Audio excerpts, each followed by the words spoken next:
Good evening. The opinions and statements voiced by our guests do not necessarily reflect the opinions of this network. Enjoy the shows. You are listening to WBHM Digital Broadcasting, the best in paranormal talk only on Paranormal Experience Radio. Broadcasting live out of Birmingham, Alabama.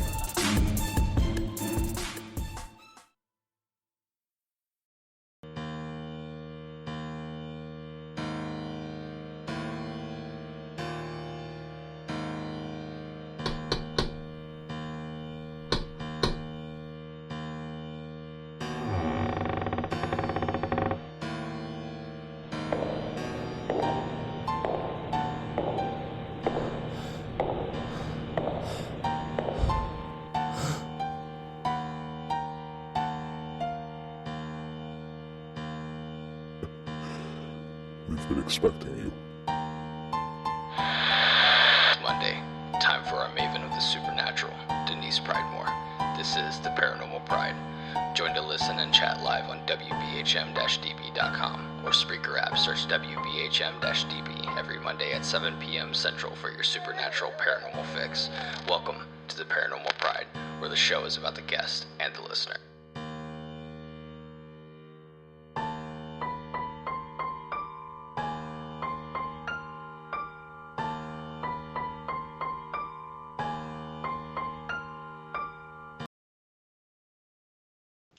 Welcome back to the Paranormal Pride. I'm your host, Denise Pridemore, and my guests tonight are Gwen Clapper and Vanessa Hogle from Hidden Gems, Ireland. And Vanessa also is on Haunted Road Media's #1 show, I bet, Edge of the Rabbit Hole. And we are going to be talking about all kinds of things tonight, such as Hidden Gems, Ireland. We're going to be talking about the Paracon at Mineral Springs, Haunted Road Media Paracon at Mineral Springs, Part 3. We are going to be talking about all kinds of things tonight. And like I said in the past, if you have any questions, please put them in the chat, either one of them, and I will make sure that those questions get asked and answered. And anybody who's been on my show before, when Vanessa's been on, she holds nothing back. And during the pre-show stuff, found out neither does Gwen. So this is going to be a really good show. You guys are going to have a great time. So please make sure you ask your questions, because if you don't ask them, you're not going to ever find out the answer to them. So welcome back, Vanessa, and welcome, Gwen. I'm so glad to have you guys on. Hello. And so how did you two meet? Oh, wow. Okay. Gwen, I'm taking this one. Okay. Go right ahead. I had just kicked the door off the broom closet and was testing the waters, doing things publicly for different teams in different areas of the world. And one of them was NP Paranormal, formerly NP Paranormal, which is now Knox Paranormal, based out of Sheffield, England. And I got contacted with them on Twitter and was reading some of their photos, and then started remote viewing for some of their locations when they would do a live stream. Well, Gwen and I actually met through them because as they were at a location, undisclosed to us, they hadn't given the name of it, and of course it's dark, when they're filming, me and Gwen are reading for them and giving the exact same reading at the same time. So, I mean, if that's not kismet, I don't know what is. Well, it's synchronicity, that's for sure. Absolutely. And we just pretty much been this way ever since. Going on, 5 years now, Gwen? Yes. The team, my team was founded December 2014, and we had our first investigation April 2015. And I actually met Vanessa on Twitter, like she was talking about, around January or February, I think it was, of 2015. Yep. So she's been around us ever since the very beginning. As a matter of fact, one of her sketches that she had drawn She drew a year prior to ever meeting any of us, and come to find out, it's a dead-on ringer of my partner, Chris Loper. Oh, True story. That I'm crazy. not shocked. It was weird, though. I mean, we figured it out. I'm sitting on the potty, taking a tinkle and going through my phone. And I was looking at old pictures, and when I drew them, and I'm like, no.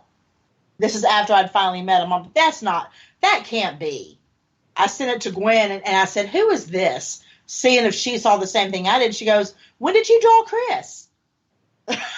And the funny thing is, the way she drew them in the picture, our first photos that we did for the team to be released on the internet, it was the exact same profile shot. Like I said, not shocked at all. Yeah, so I was like, well, that's not creepy. What it is Vanessa's got this insight that a lot of people wish they had. Oh, yeah. And she, I have recommended Vanessa to certain people because of her frankness. Some people only want to hear the happy-go-lucky medium read. They don't want to hear the truth. And so, Vanessa, the people that I have sent to you, those are the people that needed to hear that. And they have been repeat customers. Yes, they have. And that's the big thing is that, there's some people out there that only want the happy side of the story. They don't want the side that's going to make them mad or actually make them react. Well, and if you don't mind me venturing off real quick, I need to address that. You're absolutely right. I mean, that's going to sound pompous and kind of conceited, and I don't mean it that way. Do people wish they had this? Yes. I do believe that there are a lot of people out there that wish they had it a little bit too much, and that wanting it is what makes them do things that are less than ethical when it comes to reading. And that's one thing I won't do. I had a first for me last night. I won't disclose names. I can't disclose the reading, but I can give you the generalization of it. The very first for me last night, I did a reading for somebody, and I asked them what I always ask. Does this make any sense to you? And for the very first time in my life ever, they told me not a word of it. And I'm like, wow, that's bizarre. You know what, though? It may not make sense now, but it may make sense a month, 2 months, or a year down the road. This is going to creep you out. Okay, so that was last night. And I said, well, you know what? I said, maybe I'm off my game. I don't know, but I'm not changing the reading. I can't change the reading because this is what cards told me. But in 2 months from this date, we're going to do another reading for you free of charge. And she agreed to that, and that was always, fine and right with the world. I'm on my way to work today, and I get a text message from the person who had purchased the reading for this other person. And they said, is there any way the reading you gave could have been for someone who was in the house 20 minutes before you did it? Mm-hmm. And I said, yeah. I said, but why are you asking? She goes, because it was dead on. And this is a person I was supposed to be reading for in a couple of weeks. And their reading came through first. And it was dead on. Here's the catch. My whole point is saying that if you change what your soul is telling you simply to make the customer happy, you're doing them a disservice. Oh, yeah. You do know, I'm going to tell you a secret. I have been to multiple Paracons. Mm-hmm. The very first one I went to, all the speakers were in the same room as the vendors. Okay. Which is horrible. Yeah. Because you cannot talk to the vendor about their wares while somebody is up on stage talking. Exactly. Because, you can, but it's really rude to the speaker. So when we showed up at Haunted Road Media Paracon, who was in the front row, me of your speech. We got there at that time, that very first one, because I had told Ron, I said, I want to hear Vanessa's speech, because you were talking about how to know if your medium is honest or reading your body language type of stuff. Exactly. And of course, you said everything that I believe, and I had said stuff like that in the past, to other people, because, you'll watch stuff and you'd say, yeah, holding somebody's hand, you can feel the puffiness. And of course, here we got, the person you're doing the talk with, she's pregnant. And if you didn't know that, of course, I think it was obvious. No, it wasn't obvious she was pregnant. Baby wasn't due for 4 more months. But, most of us knew that Katie was pregnant. But if you didn't know that, and you'd say, oh, you're going to be having a baby soon, and people watching would be going, oh, well, that's interesting. I wonder. And then, later on you find out Katie had a baby. Yeah. But you were sitting there and you were patting her hands. And stuff like that. You were doing you were showing how you can read body language, the sweaty palms, different things like that. And I thought that was very nice to have somebody tell you, this is how you spot a possible imposter. Absolutely. It's a necessary evil. It is. I would rather somebody question me and what I do than assume everybody is ethical. Question me. Question every word that comes out of my mouth. Won't hurt my feelings. That's right. And like I said, that's why there are certain people I think need to hear you tell them, have their mediumship reading from you, as opposed to someone else, because, with as many people as I know, I probably have 20 mediums right on the tip of my tongue that I would recommend. Exactly. And a lot of people. But again, it's matching the right medium to that person's personality. What they need to hear. And, because I think Chuck Banks is a wonderful medium, but I don't think that he's the perfect medium for everyone. But again, you're not the right one for everyone either. But you're the right ones for right, because some people can't handle the effing medium. They, when they say you can't handle the truth, there are some people that can't handle Vanessa. True, very true. And I don't mean that in a negative way, but I think that I'm a very good medium matchmaker. Oh, yeah. Well, it's not taken in a negative way. Gwen is very, very, very much the same way as well.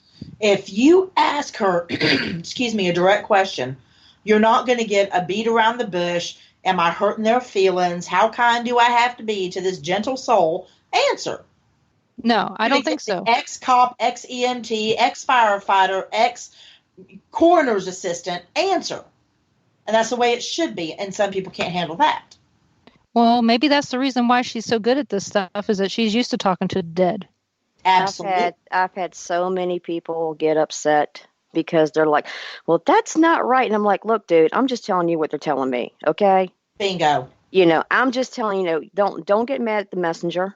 Okay. Mm-hmm. If you guys weren't straight while they were alive and there's still a grudge match going on once they cross the veil, I can't help that. They're telling me whatever they want me to let you know. Bingo. So be careful of what you ask for.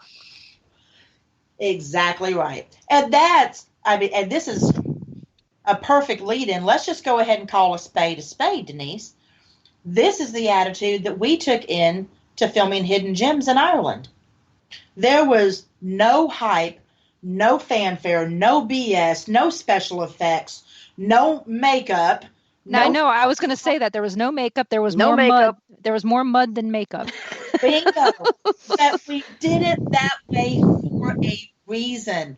the paranormal community is always talking about education and informing. Let's educate and inform. Well, you can't educate and inform if you're constantly trying to scare the bejesus out of everybody with special effects and everything else. You just can't. We didn't do that. No. What we got was what we got. If you believe it, great. If you don't, you know what? That's okay too. Thanks for watching. We hope you love what we did, and if everybody doesn't, again, that's okay. Thanks for watching. Nobody loves everything that's out there anyway. Exactly. I mean, we could sit here all night and talk about the shows. Oh, yeah. So far, honey, we've been blessed. Oh, really I know. We really have. Views are phenomenal. I know. I'm seeing that, and I'm going to tell you, I haven't watched it yet because, you know, I have trouble watching things on my computer, and I haven't figured out how to plug my computer into my TV yet. But Ron and I are planning on watching it, and because I really want to see it, but I don't want to watch it on a little teeny tiny screen. Right. Can I tell you one portion of it that in and of itself sets us apart, and I'm going to be very proud of this moment, sets us apart from everything else out there. It's going to be giving something away, but when you see it, it'll be different. Yeah. Gwen and I and Mick, who was our security and transportation for this particular evening. And he's a big dude. When I say security, I'm not joking. He is. He's a good sized fella. Yeah, he's a good size, about 6'4", and what, 250 minimum, you know? And he probably drove a Mini Cooper. No, just for the SUV. But he is in security. That is he runs a security company. Yeah. That's his whole. Yeah, he actually travels the world. He's hired by different people, and I'm talking about people of significance for protection. Exactly. He was with us, and he took us to a place called Moore Hall. This is for our first episode. Wasn't our first investigation, but we chose it to be our first episode. Right. And Moore Hall is very imposing. It is very imposing. It is a very bizarre, scary, but not that same type of scary place. It's hard to explain it because there's so many different layers. It's like an onion, okay? And we were there, and Gwen, in her infinite wisdom, had kept the camera on Mick, 6'4" Mick, who had to get on a ladder just to get his arms on the windowsill of the first floor. He had to be on a ladder to do that, okay? He sat his cell phone to his left, face down, turned off, and he's taking pictures with a regular camera. You watch his cell phone turn on, then you watch the flashlight on his cell phone turn on, then you watch it spin off the windowsill. Nobody was touching it. He had both of his hands on his camera taking pictures of the inside of Moore Hall. This was a good 6 to 8 inches away from him, nowhere near his elbow, nothing. Yeah. What I found interesting, though, if I can interject here, was the synchronicity of events that led up to it. Yes. Because he went to climb up. It's a wooden makeshift ladder, basically, was what was on the outside of this window. And as he was climbing it, I made the comment for him to please be careful that I had a real uneasy feeling. Yep. That whatever was on the other side of that window wasn't real happy. And when he got up to the top, his camera started malfunctioning, and he said a few choice words and was like, basically, quit messing with my camera, stuff. And he goes to put the camera back in the window to start taking photos. And I saw it all of a sudden just flip out of the window. And at first I thought it was his flashlight. Mm-hmm. Yeah. And he was like, no, that was my cell phone. And I was like, oh. So Vanessa goes bebopping over there, to pick up his cell phone. And it's off. It had cut back off. And all of this was captured on my video camera.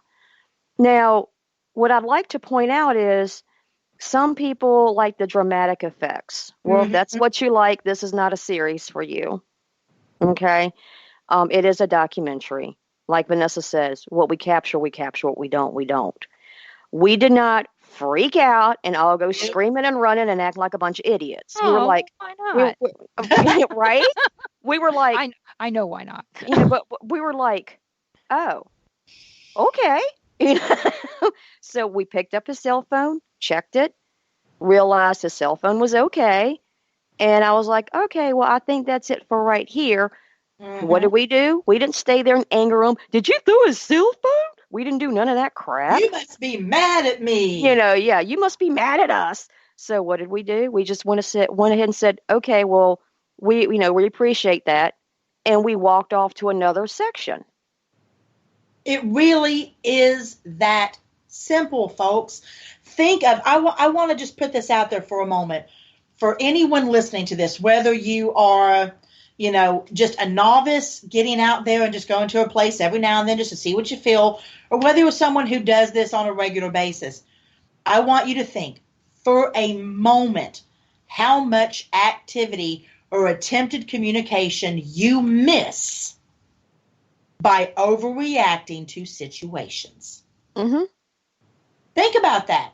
It's no different than it is if you're two living people and something happens and somebody flies off the handle and starts to argue or make a fool of themselves and they miss the total explanation from the other person. Yeah. Same situation. If you were in somebody's home, how would you behave? Yep. Not that hard, y'all. It's not rocket science. I just know that when you were talking about this project originally, we sat there and we talked about it. When you first came out with it, you were on the show and you were talking about it because you guys were doing a fundraiser. Yeah. At the time. And that fundraiser continued through a Haunted Road Media Paracon back in June. And we talked more about it then. But of course, you were working your table. I was working the McPike Mansion table, so I didn't have a whole lot of time to visit with you this time. But you seemed to do very well on your fundraiser. We really did. We covered the cost in its entirety of being able to get both of us to and from Ireland. Yes. That was a pretty significant amount of money. And people donated, bless them, solely so that their name could be listed in the docuseries. And Gwen has made sure to do that. And if we have forgotten any names, and it can be verified that you did donate, which we should have the records, we will go back and put them on there. But I don't think we have. I think we've gotten everybody. Honey, Denise, there were people who donated multiple times. Oh, yeah. I know. I can see their names in my head. Exactly. Mm-hmm. Multiple times. But we held up our end of the bargain, and the whole purpose was, again, can we educate with this? Hopefully. Can we entertain with this? Hopefully. Can we shed some light? Absolutely. Can we bring you something that everybody that donated can be proud of? I think we did. And I think we will continue to do so with the other episodes coming out. Will we be fundraising for season 2? No. We're covering this completely out of our own pockets. Yes. Just to get us there. Yeah. Do you guys get paid from Amazon for your show? Based on how many plays it gets, is that how that works? Yes. It has to be X amount of stream time before we even see a dime. And even then, there was some kind of rule on that. Yeah. And even then, and don't get me wrong, it's a wonderful platform for exposure, but you really have to do the work. Because all Amazon does is allow you the platform. They do not pay for the closed captioning. They do not put anything together. They do not advertise. They do not promote. You have to do all of it. Right. Yes. And you have to put it in the correct format because they dictate the format. Exactly. And that format's not the same for every medium. No. As in, not as in medium, ooh, I see spirits. As in medium, as in, media. Right. Exactly. What you're able to get by with. I'm sorry. Go ahead again. Okay. What you're able to get by with, let's say, posting to YouTube is not going to fly on Amazon. Exactly. They have certain criteria, like you said, that it has to be a certain criteria of Video speed quality. and everything else. And we lost the sound. Yeah, Gwen, we lost you, Gwen. Gwen, we lost your sound, honey. There's nothing I can do. There it is. You got me. I gotta say, there's nothing I can do. Yeah, we got you back. Okay. But once you get the stuff loaded up to Amazon, all right, you did everything. You met all the format specs. You paid for the closed captioning. You paid for all of this. You got everything up. You got your artwork up. Those are separate specs. Now is to hurry up and wait for Amazon to go through and check everything, if they're even going to approve it. Even if all your specs meet their criteria, if they feel it's not something that's going to move, they can deny it. Exactly. So, that's another thing, which we've been lucky. They haven't denied any of our stuff yet. The only complications we've come up with is more so artwork, which I cannot understand. But anyway, because I go by their specs, but I think over the Christmas holiday, there was a lot of people trying to upload stuff. Yeah. Oh, bless you. Oh, thank you. I was trying to cover that up. You tried, honey. It's okay. But yeah, I mean, that's the thing. I just don't think people understand the work that goes into it. So if you're going to put that kind of work into it, don't you want to make sure that it's accurate and that it's an accurate depiction of what actually happened? It's like I said, we've been blessed. Our reviews have been wonderful, and from people we don't even know, on some of them. And do we have a lot to learn? Of course we do. Are we going to improve for season 2? Absolutely. Are we proud of what we did? You bet. Yep. Because it is completely different than anything else out there. Because it's not, there is nothing that we did that, not that there wasn't scary things, because there was. But we hope that we're showing people another option of how to investigate. I hope so, because I know, I mean, not to discount Gwen, but I've never heard Gwen speak on this stuff. Vanessa and I are eye to eye on so many things that I would assume that Gwen and I are going to be too. Absolutely. Because we know that some of the things that we deal with in the public, we can't say. Mm-hmm. Yes. But there are things that we can say, and stop it is one of them. Yes. And Vanessa will tell them to stop it. Yeah. Oh yeah. Yeah. And when I talking about that, she will tell him, stop putting your camera by your millimeter and going, oh my, there's a spirit here. No. I still say your best piece of equipment is yourself. Right. Say that. But the bad part is that people want to see something to go with what you're saying. That's the beauty of what we did. It's there. They want a piece of equipment to coincide with what you're feeling, and it doesn't always happen. No, and let's discuss that for a moment.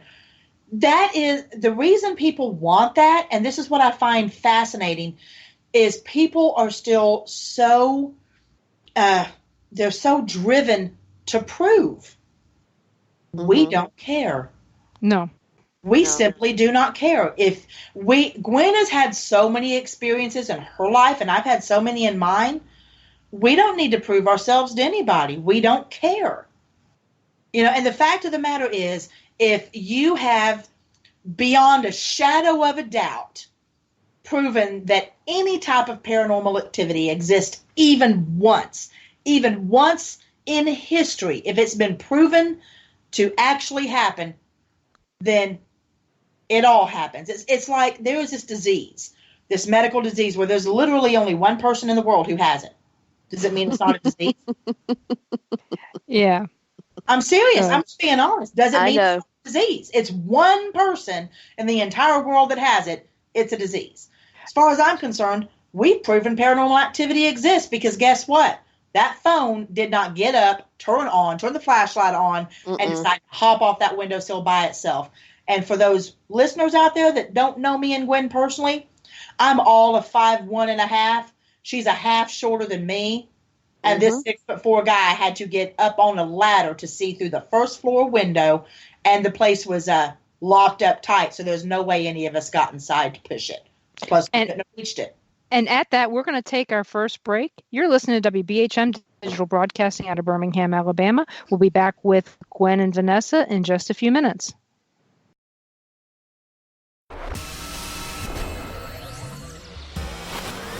You are listening to WBHM Digital Broadcasting, Birmingham, Alabama.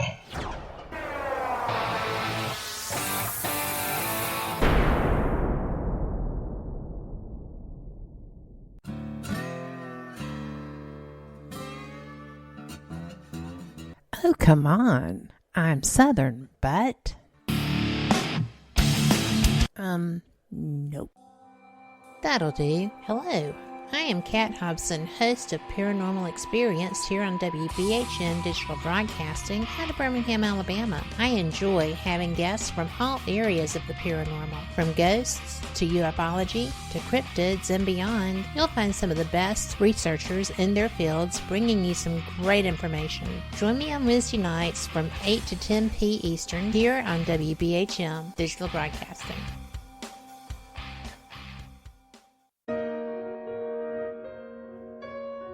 You are listening to WBHM Digital Broadcasting, the best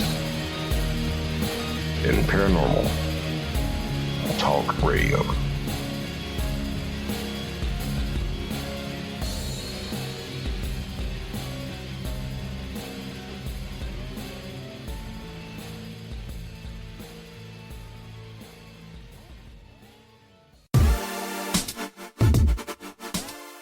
Listening to WBHM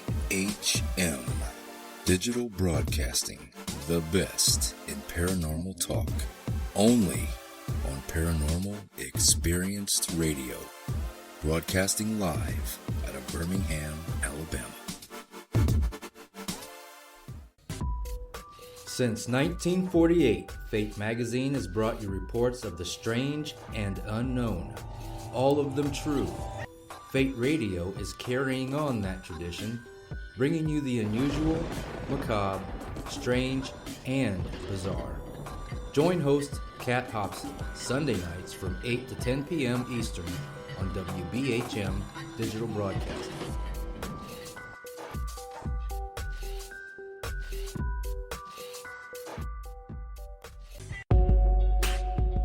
You are listening to WBHM Digital Broadcasting, the best in paranormal talk, only on Paranormal Experience Radio, broadcasting live out of Birmingham, Alabama.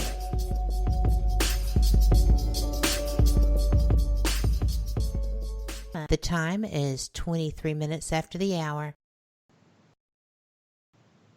Welcome back to the Paranormal Pride. I'm your host, Denise Pridemore, and my guests tonight are Gwen Clapper and Vanessa Hogle, and we have been having a very lively conversation.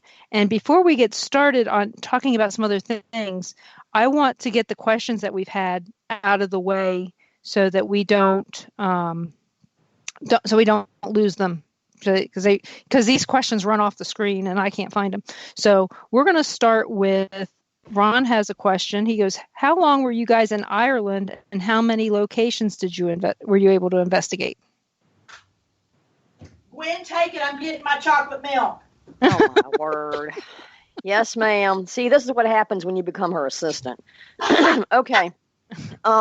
We were actually there for a total of 8 days.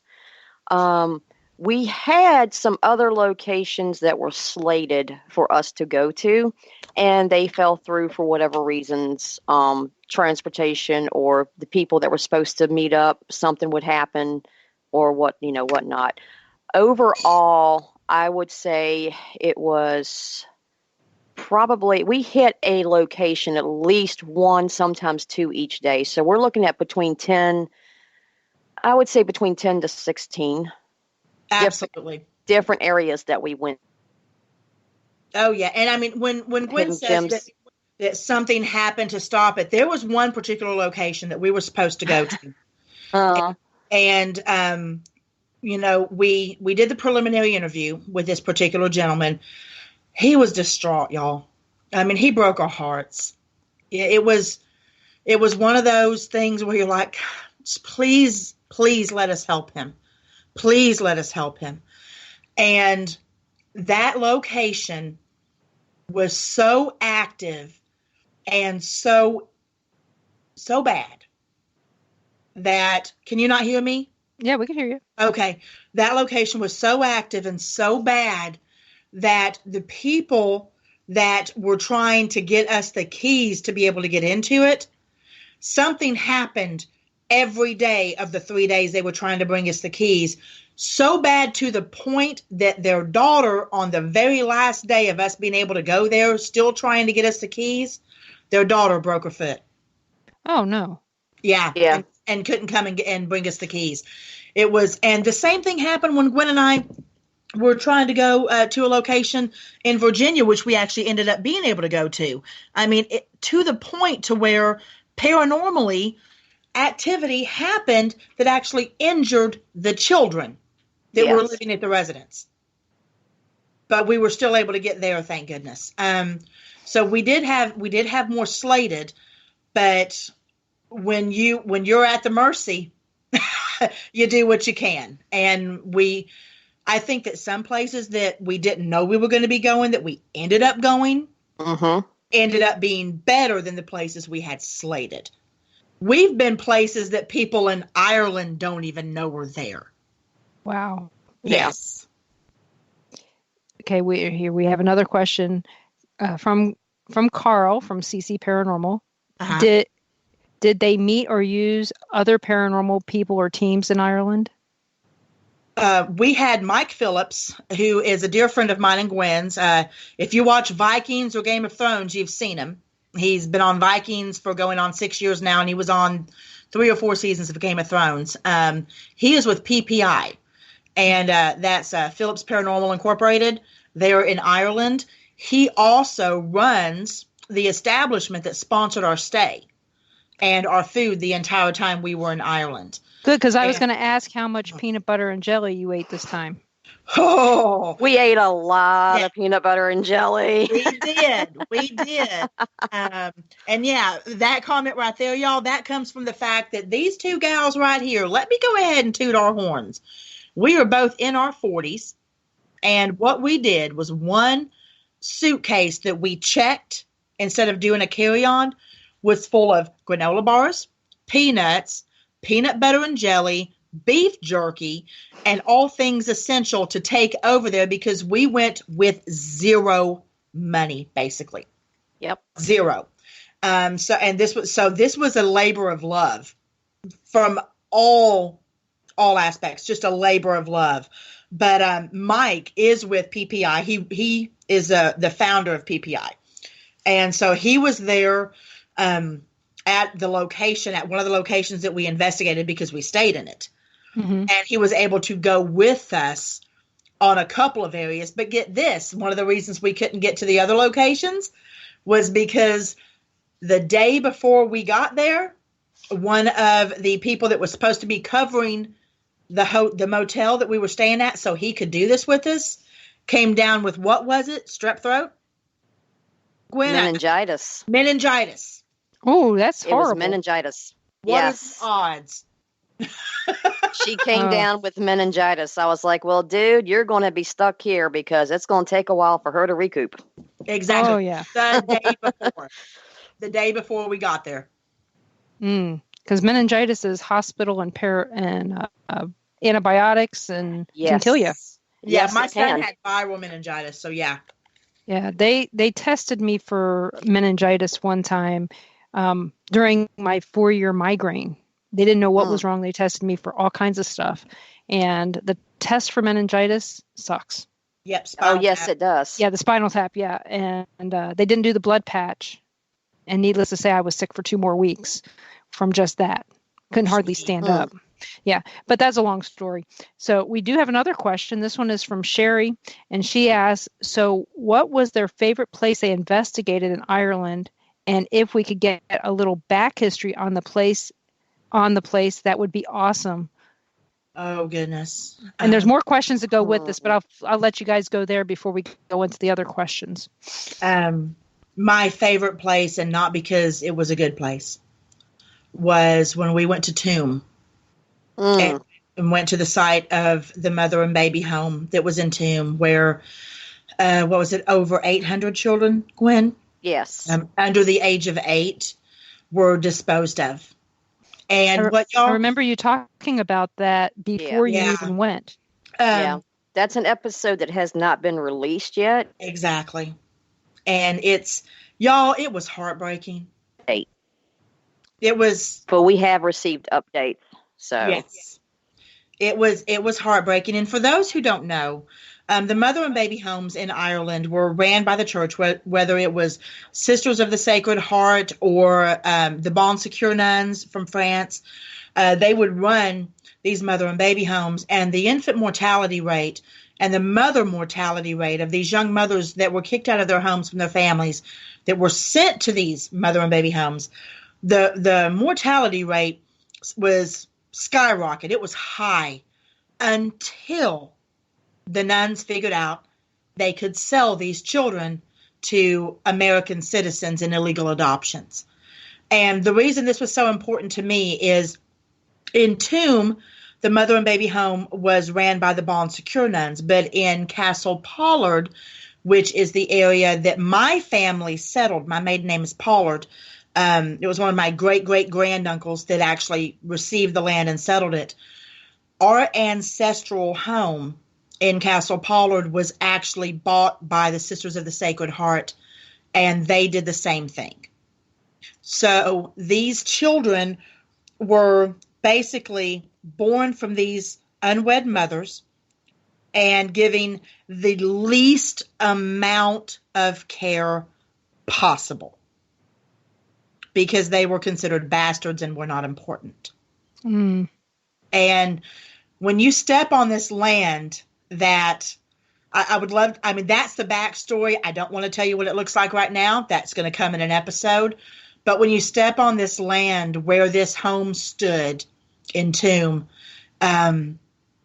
it's shocking.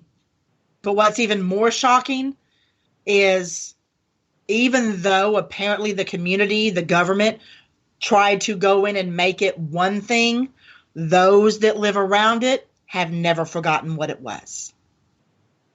And it's very obvious. And Gwen, you know what I'm talking about. I can't hear you, love. Like I said, like I was saying before, though, you had said that the big thing that you wanted to do when you went over there was give voices, yes, to the dead, and especially at these women and children's homes. And from what I can tell, you must have done that. Exactly, and that's what we tried to do. It's what we wanted to, and it's like I said, this isn't just a paranormal series. This is paranormal, it's mythology, it's history, and it's lore. Yes. And there's so much information with the different interviews that we were able to get and the different things we were able to do, that there's quite literally something in it for everybody. Okay, and on that, we're going to take our next break. You're listening to WBHM Digital Broadcasting out of Birmingham, Alabama. We will come back and finish up with Sherry's question, and we'll also ask the other questions from the other chat room as well and get those finished up because everybody's having good questions tonight. So we'll see you all in just a few minutes. You are listening to WBHM Digital Broadcasting, the best in paranormal talk, only on Paranormal Experience Radio, broadcasting live out of Birmingham, Alabama.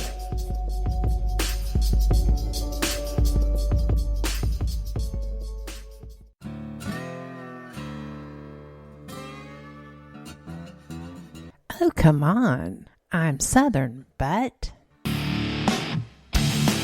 Nope. That'll do. Hello.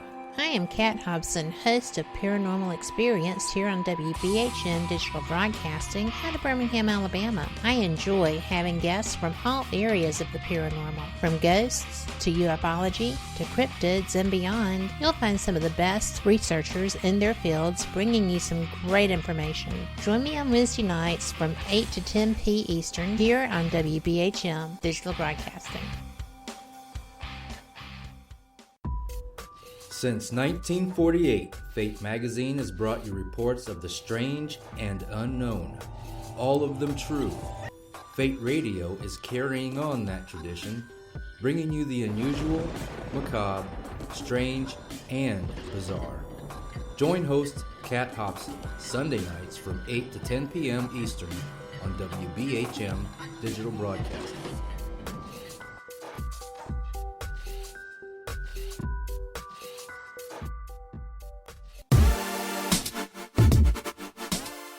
Listening to WBHM Digital Broadcasting, the best in paranormal talk, only on Paranormal Experienced Radio, broadcasting live out of Birmingham, Alabama.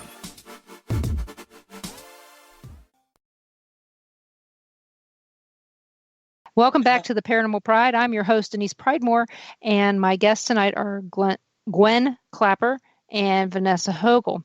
And thank you so much for answering the first part of Sherry's question. Here's the next part. What did you experience there? And I think you already talked about that. And then we already talked about how long you guys were in Ireland for 8 days, and you investigated between 10 and 11 places. So you guys got a lot done. Oh, yeah. While you were there. We did have a comment from Mary Strickland that had to have been rough for an empath to visit that area where the mother and the women and children's home was. It was extremely difficult for both Gwen and I. It was just, in some ways, it was just too much, and let's just be honest. There are certain places that you go that you might want to pull out every piece of equipment that you have and just get in it, and see what you can get. But when you're talking about a place like that, these were children that were thrown away. Y'all, I have the list. I have the list of names of every one of these children. And they ranged anywhere from a day old to, I believe the oldest was almost 8 years old.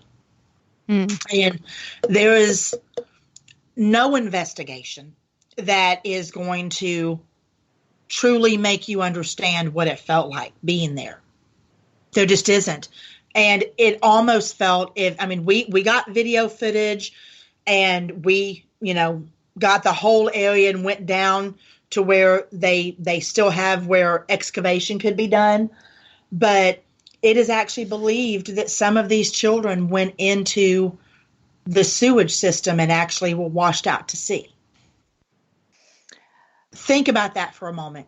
Oh, is it respectful to pull out an audio recorder and try to get them to talk to you? Is that respectful? The question is would some of these spirits go back to the prior to the 1400s? At this particular location, it does not. That's what people need to realize. This was going on up until the 19s. Yeah. Yeah. Okay, so you've got that going on. But will they, some of the places you guys went, the spirits may look at your equipment and go, oh, that's witchcraft. We can't go near that. And because you're in a very Catholic and Protestant area where witchcraft was believed, 100%. That would be more along the lines of Moore Hall, where we were in the first episode, because there was actually ties to witchcraft on that particular land. But there were also ties to monks. There was also ties to somebody who was very violent, and kept many slaves over there. And yes, there were slaves over there. In a different way, but still the same concept. Excuse me. And in that particular location, We did get audio EVPs, but what we really got a lot of was photographic evidence that is indisputable. It's indisputable. And when it is accompanied by physical sensations and things that we felt that were tangible, that we relayed on camera, that corresponded to it, and also with other images that we caught that are just, there's no way to explain it. We caught a full body black shadow. Yes. I remember you shared that with me because you said something and I responded back to you. It was something that we did privately and I gave you my opinion at that time. Exactly. And it was the head, neck, shoulders, and the whole, if he was looking at us, it would have been his right arm, but I believe he was facing away, so it was his left arm.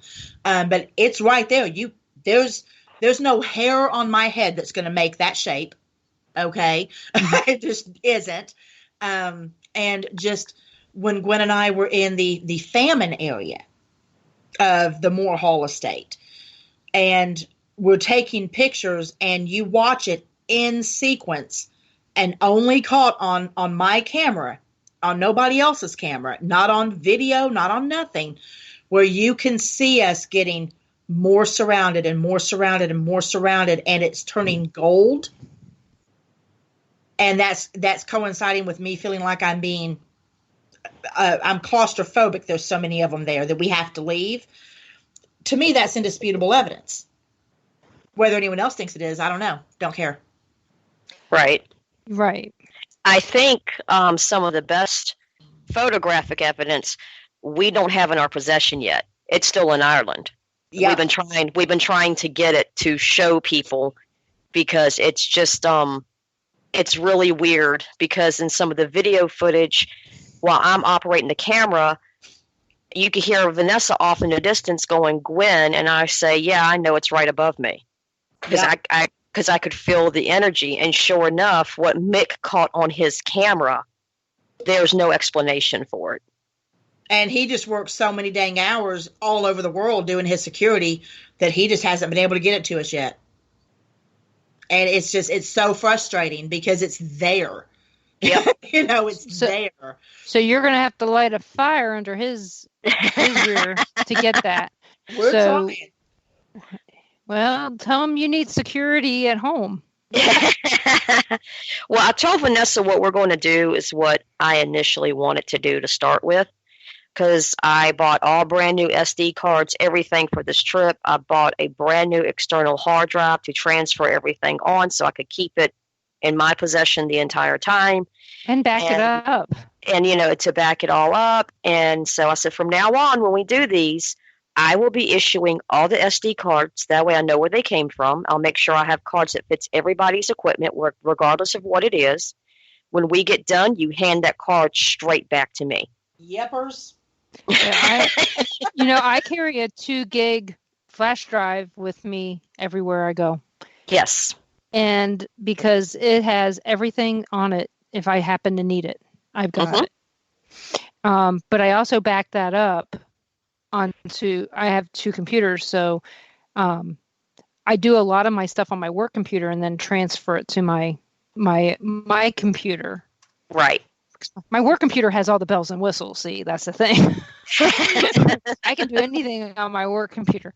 The one that I run through for the show and stuff, it doesn't have all the bells and whistles. Yeah, it's a touch screen. It's a very nice computer, and it's 5 years newer than my work computer, which is now probably 12 years old. I would much rather do stuff on that computer, and I know what it is. It is I'm comfortable with that one because I use it so much, but it has all the good stuff in it that I need to have, to do everything. I don't have to worry about my Microsoft license, Yeah, right. Exactly. I have to pay $350 for that, but if it's good, good for listening to EVPs, that's my personal computer. Did you guys do EVPs and all that while you were out there? Yes, we did. Yes, we did. And did you guys? Are you using Audacity to listen to those, or do you have another program you're using for that? I have been running everything through Audacity. because I just like the ease of Audacity. Oh yeah. I've tried other software and stuff. People are like, oh, try this. And I'm like, no, if I got to sit here and press 6 different things at one time and hold my tongue sideways to be able to hear something, no, I'm good. and if you have to do all that, is it an EVP? Exactly, right? So I'm like, no, I just, I do have, because we have our little, my hand recorders, digital voice recorders that we use. And each one of them have their own little SD card in them, or I can, plug it up to the computer. And I just run it through Audacity that way. And that way. I can tell you guys, y'all have never seen somebody hook up a boom mic like this woman. Oh. Well, we have to tell them what happened. Oh, my gosh. We're getting ready to go out for our first outing at night to actually do our investigating. And I go to, start getting my equipment out and everything. And I'm noticing stuff inside some of my lights is rattling that wasn't rattling before. And I'm like, you've got to be kidding me. Yep. The airline busted up half of my equipment. Oh, crap. Regardless of how I had it packed. And Vanessa will tell you, I had that stuff packed. Well, nice. You know why they opened up your suitcase and they went through it. Well, they didn't open mine. They opened Vanessa's, though. Well, they opened mine where my computer was at, and I had it all wrapped up in jeans and stuff, because your jeans are your toughest clothes. Right. I had it in the sleeve, and then I wrapped my jeans around it because I didn't want to carry it on the plane. Right. And they still took it all apart. And this is the touchscreen one, so that it's fragile. Oh, yeah. It irritated the life out of me. Well, when I found that out, they've taken my makeup and they've taken my daughter's bra, all kinds of good stuff out of our bags. Well, when we went to go through the first TSA checkpoint to go out of the country, when we were going through the first checkpoint, girlfriend, we're taking, our bags, our carry-ons, and we're putting them on the little belt there, in the little bins and all. We're being wanded and all that good stuff. And the lady opens up my bag, and she's like, well, what's all this? Starts shaking shit around. I said, that's camera equipment. And she's just banging around. And I finally grabbed one of the pieces. I said, camera equipment cost money. Exactly how I said it to her. I don't give a darn how people are doing, you can see it's camera equipment. And you're going to sit there and bang it around like you're playing whack-a-mole. Come on. Well, you know what? We're going to be playing whack-a-mole here in a couple minutes because we're going to be going to our top of the hour break. So, excuse me. Everybody, you're listening to WBHM Digital Broadcasting out of Birmingham, Alabama. We are going to come back with Gwen and Vanessa, and we are going to talk some more about all this stuff. And I really wish you guys could hear some of the stuff we're talking about when we're not on the air, because it is great. And it's actually it's actually fueling some of the stuff that's coming out of our mouths. So we will be back with you guys after the news break.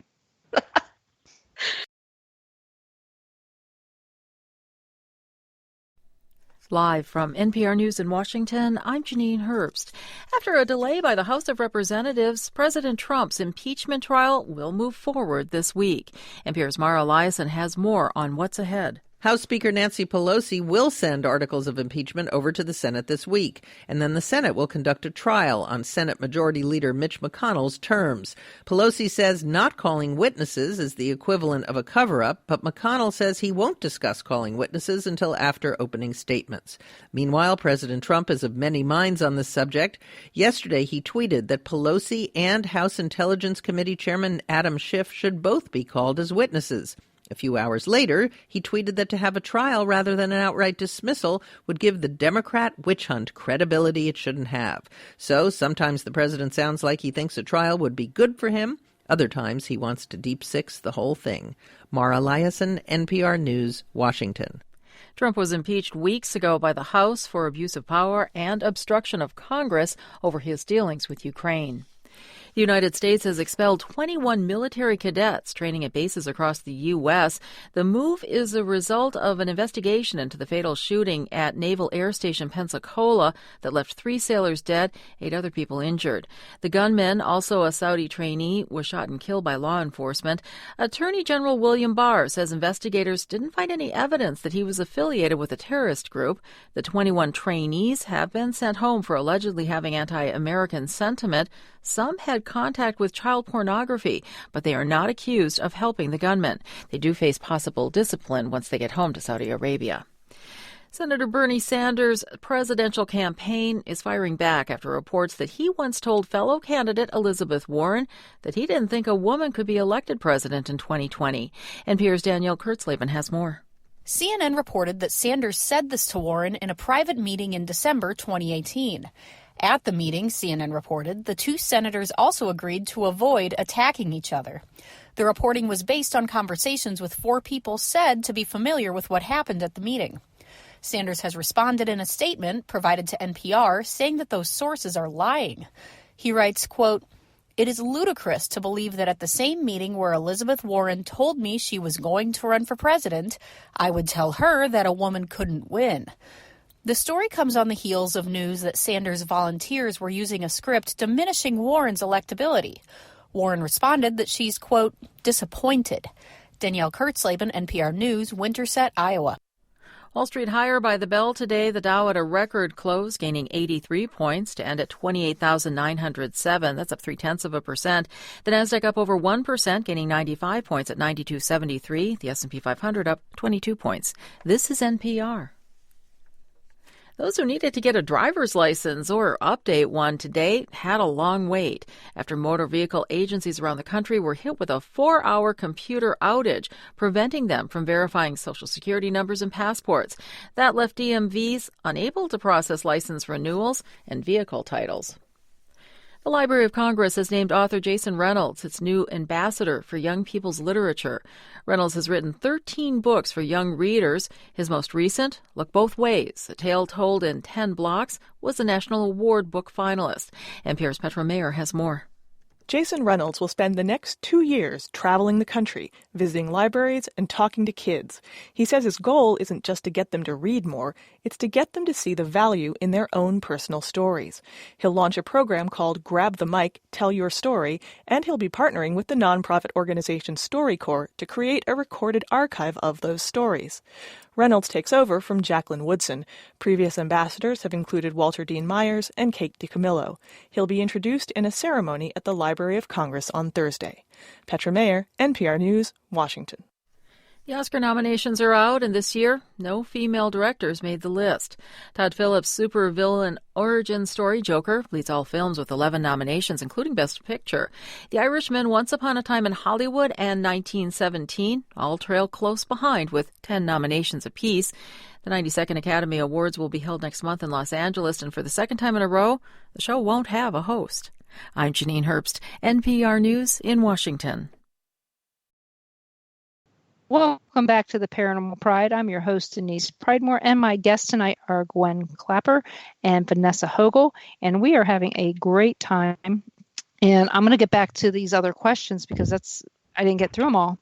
And one of the questions is from Gary from Caldwell County Paranormal. He's good friends with Carl, and he asks, do you guys use dowsing rods? I haven't. Yeah, I haven't. I've never used them. I am kind of aware of them because I've seen other people use them, but it's not something that I've done. I've done a lot of pendulum, but dowsing rods is something that I haven't done yet. I've thought about it, but I guess I just haven't come across the right area for it to be presented to actually try out. Well, it's still dowsing. I mean, your pendulum is still dowsing. So, yeah. Used them. My only problem is, my use of them has been 5 minutes or less because it doesn't matter what I do. They always cross and point directly back to me. Yep. That's because you have all this energy in you. So it's like, okay, I know where I am. So that's not helping me. Well, I'll tell you, what's really bad is that at this point, I know what they're going to say before they do whatever that is they're going to do, whether they're going to cross or go out. I know what they're going to say, and it's like, okay, well, this is only for the people watching, so I don't need them anymore. I used to before I found out that I already knew what they were going to say. But Vanessa, that is something that's inexpensive that you could make and sell. True story. Very true. I just have to make sure the darn things don't point at me. I'm Gwen's dowsing rod. Ron says that I'm his best piece of equipment. Well, but it's true. Our first day in Ireland, we were meeting up with Mike's significant other, Susie, and she was going to take us on the tour of the town and tell us about Balladrine. Vanessa ended up taking us on the tour of the town of Balladrine. Well, and again, not shocked. Yeah. So, but it was good to have Susie there, because during Vanessa's readings that she was getting as we were walking through the town, Susie was able to, right there on site, validate what Vanessa was saying. And it's caught on camera. Yeah. Oh, that's all in episode 2 that's already been released. And we do apologize, y'all. There's nothing we could do about traffic noise. Nothing we could do. No. It is what it is. But yeah, that just goes to what we've been saying all along. You're your best equipment. You really are, because I had never been to Balladrine. I didn't know squat about Balladrine. And what I was telling her isn't even something I could have looked up. Mm-mm. Somebody who was native to the area needed to know that. Yeah, I agree. There's a lot of stuff out there in that area that is not on the internet. Well, I mean, we were going through this wooded area. It's so beautiful. Remember, Gwen, that one area over by where they, oh goodness gracious, where the recycling bins are, and you go back into the woods. Oh yeah, where we used to have the festivals and stuff. Yeah, it was what we found out were festivals. Oh, and I'm telling her where the church was that used to be there, that it was multi-denominational.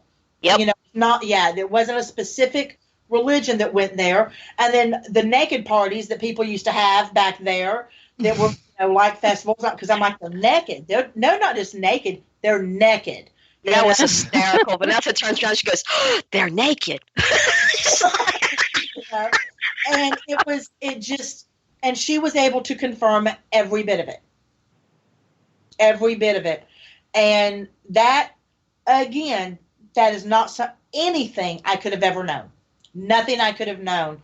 So, me being the equipment, it was all right there. Gave it to her. Wasn't afraid of how stupid I might sound. And she confirmed it. That's paranormal evidence. Boom. When you're able to get confirmation like that, especially from somebody who was born and raised in the area, and this is the first time you're ever speaking to them or meeting with them ever, and they're able to confirm everything that you're saying, yeah, there's a connection there. I mean, you can take it for what it is. She looked back at Gwen and said, "Are you sure y'all haven't been here before?" Yeah, she did.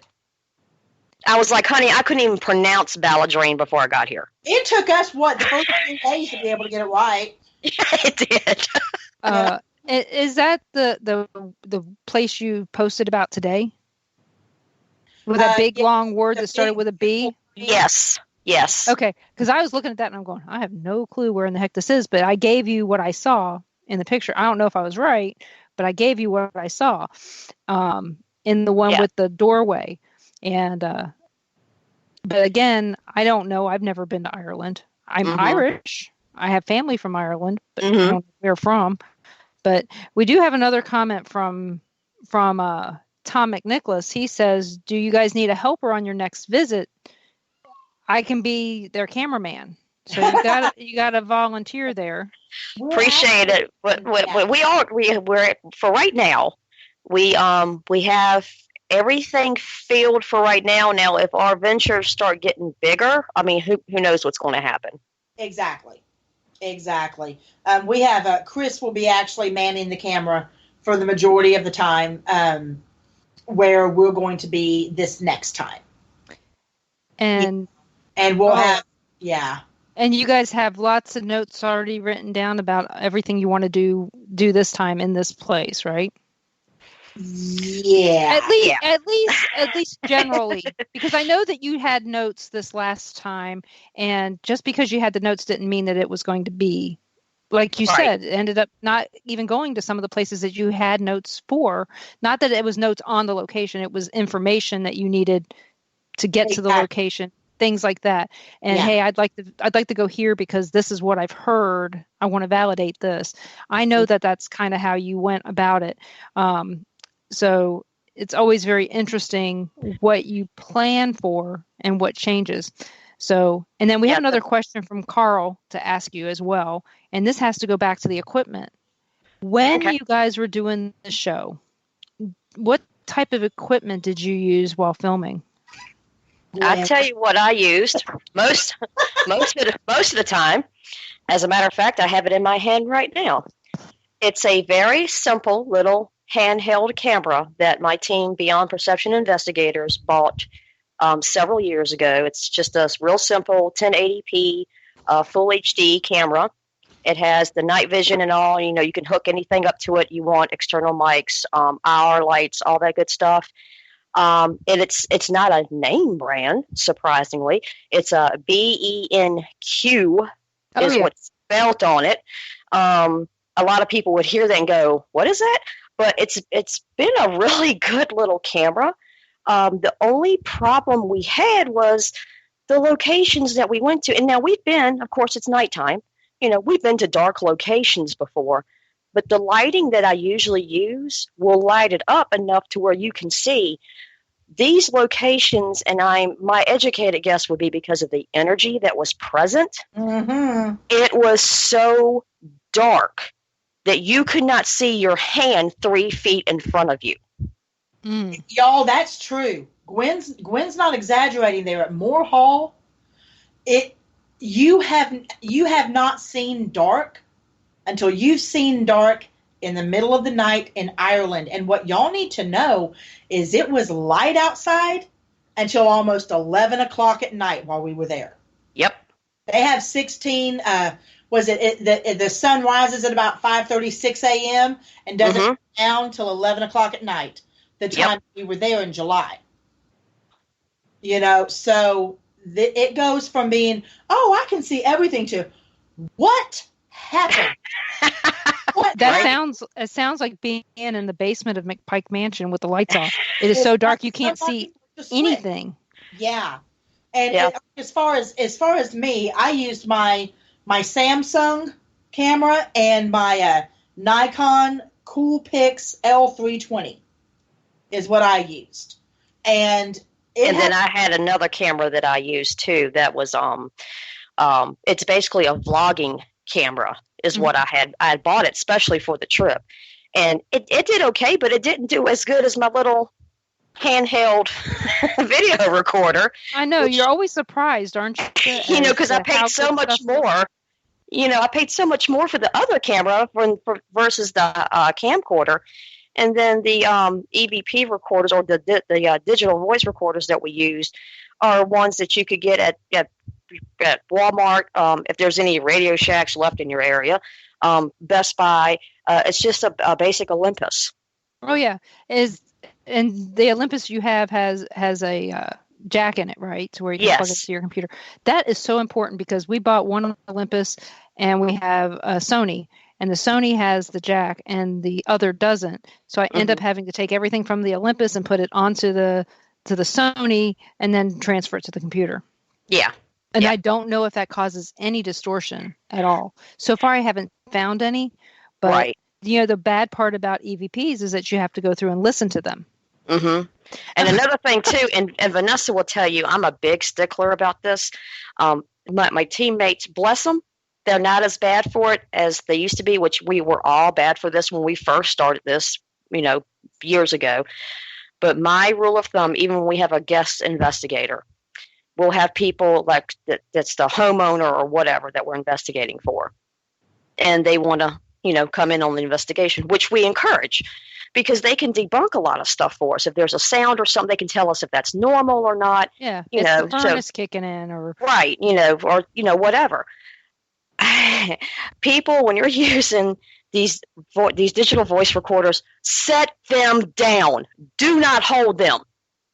Okay. That's really important, though, y'all. People might laugh at this, but there is actually a technique called thumbing. Yep. Where somebody is holding the digital recorder near the mic. You can't see it, but they are rubbing their thumb on the side of yes. Yep. There was a team in England that got called out for doing that. Same team that I wouldn't investigate with. I wouldn't remote view for them. And one of their head honcho guys said he wanted to beat me over the head with the baseball bat. Oh. So I put his name and his phone number on Twitter and told everybody to call him and ask him why he wanted to do that. So yeah, he was a real gentleman. Oh yeah, he had to change his phone number. It was funny, but it was like over 40,000 people texted him or called him. It was hilarious. Sorry. Oh, I bet. Yeah, you know what? You say you're going to kill me? I'm going to call you out on it. Anyway, but yeah, they got called out for doing that, for rubbing their thumb against it. It's called thumbing, and it will get you very nice false EVPs. Oh, but yeah. in the general public, it sounds like something. Mm-hmm. So sounds like somebody mumbling. Exactly. When you're watching a show, whether it's ours, whether it's anybody else on Amazon Prime, or whether it's TV, if they're holding that digital voice recorder, I can guarantee you they're faking it. Yep. I'm calling a spade. Sorry. I've seen people accidentally hit, they'll hit their mic. Right. And, most of the mics are internal. So you can see that happen and you're going, okay, well, you don't know for sure where the internal mic is on say the Olympus, but on a Zoom, you can see where the mics are. They're at the top and they're projected out. On my recorder, I actually have a mic that I plug into the jack so that I don't have to worry about me touching it. I can see it right there. I know that my thumb's not hitting that mic, but because that mic has that little cover on it, if I'm holding it, it's going to if I bump into a wall, it's going to sound like somebody growled into it. Right. And so if you are going to do that, you need to say something. Hey, I hit the wall. Exactly. But when we were at Malvern Manor this last time, I just walked into a room and sat it down and walked away. And that way I'm not even in the room. And we had people going, who's recording in there? And I go, oh, it's me. And I'm sitting downstairs getting warm.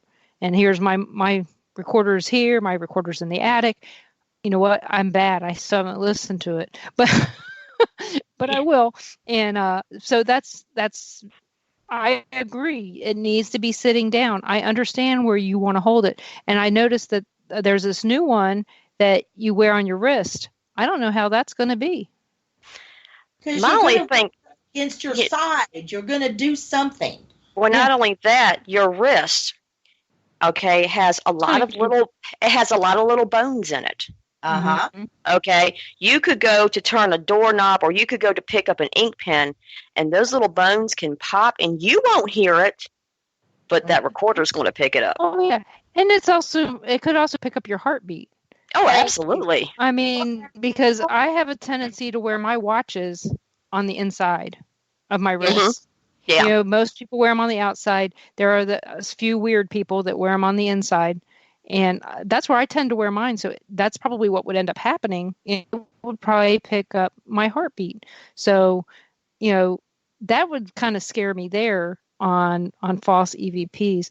Because, I'm always surprised when I'm watching these shows and they always, except for one time that I know of for sure, always get an EVP. Always. And I don't understand how you can always get one. You can't. I don't either. You can't. We have had investigations that we haven't received any EVPs or what we thought might be an EVP, but we really can't make it out.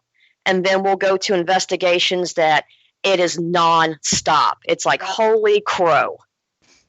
Well, y'all, let's face it. I've been on set before for 6 hours with a very well-known although not really respected team on TV. I know who you're talking about. Yeah. Let me just tell you, what you see on TV ain't what's happening. Okay. And it is edited, it is altered, and it isn't real. So it's entertainment. Yes, it is entertainment. Okay. Doing it for the ratings. Exactly. Now, since we're talking about all this stuff, let's go ahead and talk about the elephant in the room. Well, actually, can we talk about the elephant in the room when we come back from break? Absolutely. Because I know that this is not going to be short.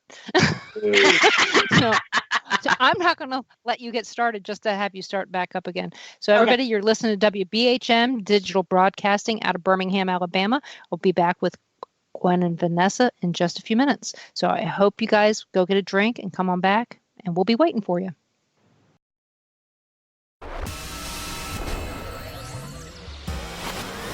You are listening to WBHM Digital Broadcasting, Birmingham, Alabama.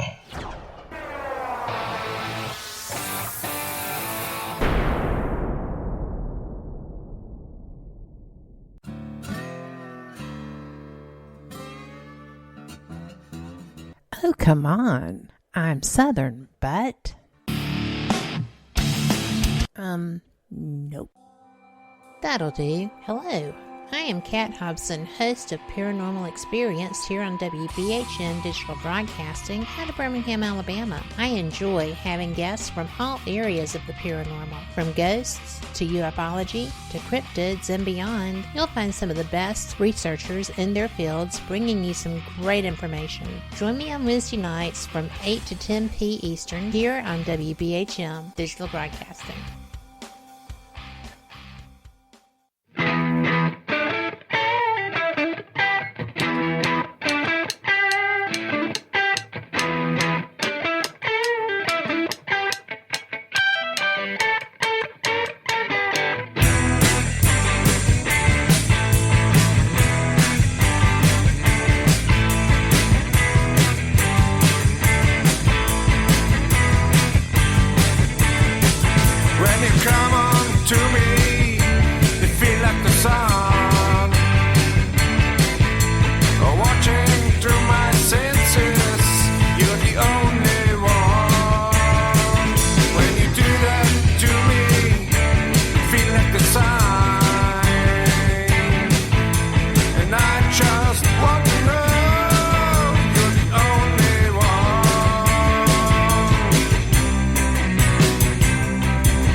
You're listening to WBHM Digital Broadcasting, the best in paranormal talk, only on Paranormal Experience Radio, broadcasting live out of Birmingham, Alabama.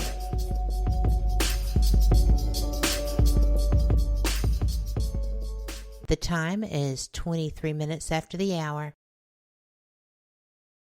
Welcome back to the Paranormal Pride. And I'm going to let Vanessa go ahead and go with that thought that she had before. So go for it, Vanessa.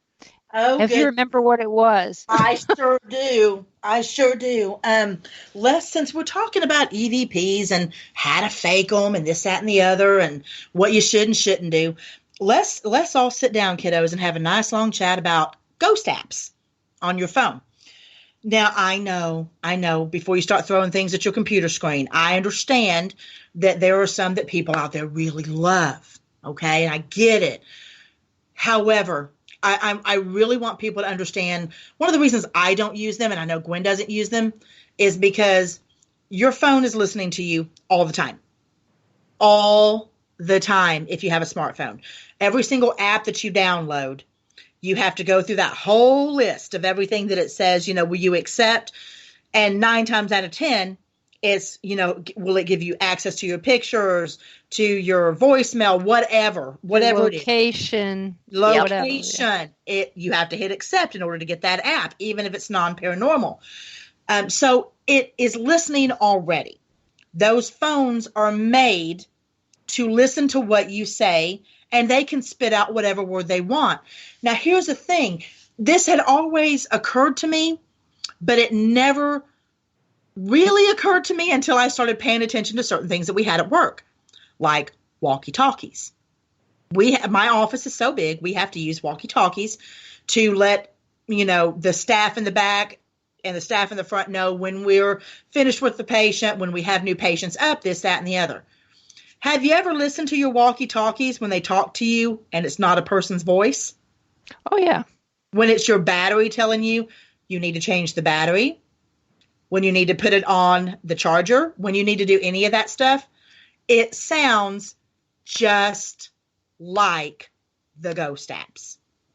Just because these ghost apps are spitting words out at you does not mean it is a ghost interacting with you. I'm not saying there isn't a rare chance that it is, but are you really, really willing to stake your reputation on that? Is that really what you're willing to do? On a 99-cent ghost app. On a 99-cent ghost app. I mean, I think they're ridiculous. I think they're redundant. I don't understand how that could be more believable than somebody going to a location, giving you information when they've never been there, didn't drive there, don't know nothing about it. How is a ghost app more believable? Some people, like I said before, some people need to see or hear it directly from something else that's not a person. And I'll tell you, you can download those apps and not let it have access to your mic. Mm-hmm. Because we've downloaded a couple of them, and I won't let it have access to my mic. So if it doesn't have access to your mic, how's it getting information to you? Is it typing it out? No, it will. It's one of those ghost box type things. It's supposed to be randomized words. I can never hear anything. Okay, Ron does. He'll hear stuff. I don't. You know how some people always they see faces?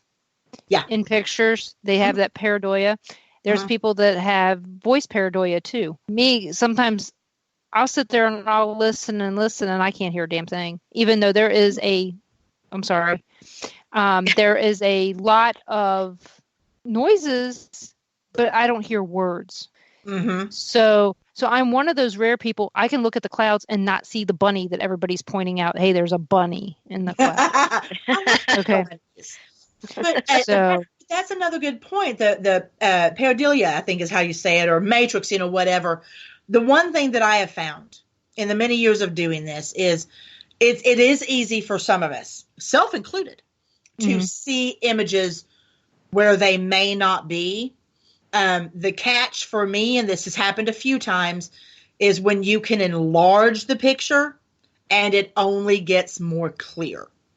That's a rarity in matrixing or pareidolia. Right, because it gets spotty. Exactly. It's like called, pixelated. Yes. Pixelated, that's the word I'm thinking of. I mean, they used to have us do pictures in school that they called pointillism. It was just you'd sit there and you'd just take a pencil and you would make dots on the piece of paper with different colors.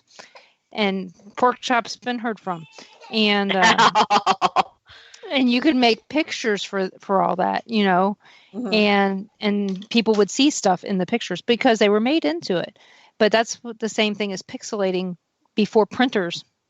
Exactly. And computers were. That's how we had to do it way back when before dinosaurs. And so, I mean, I can see that.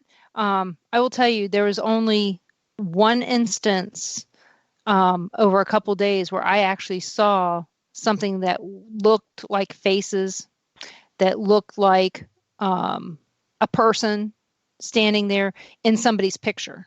Yeah. Mm-hmm. Normally I don't. Ron even has examples, or I actually have examples where Ron points out that there's this little weird guy on top of me, in front of me. So in the picture, it looks like on top of me, but he's standing in front of me. I don't see him. Oh, wow. Mm-hmm. All the people that were, everybody else saw it except for me and this other person who's a medium. Uh-huh. Neither of us saw it. The best example I can give of what could have been considered pareidolia, I'm not saying that right, I don't know, but it wasn't, because when you enlarged it, you actually got a crisper picture, and it was perfect, was in Staten Island when I was on the Holly Ann Hughes case. Mm-hmm. And it's at the location where we believe her body was taken before they turned it into Fresh Kills Park. It was a landfill.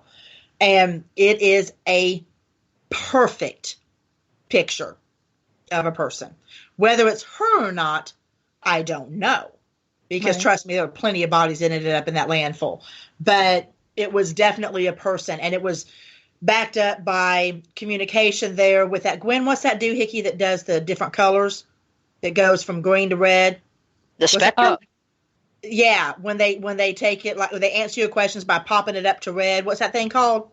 Oh, you're talking about yeah, that thing.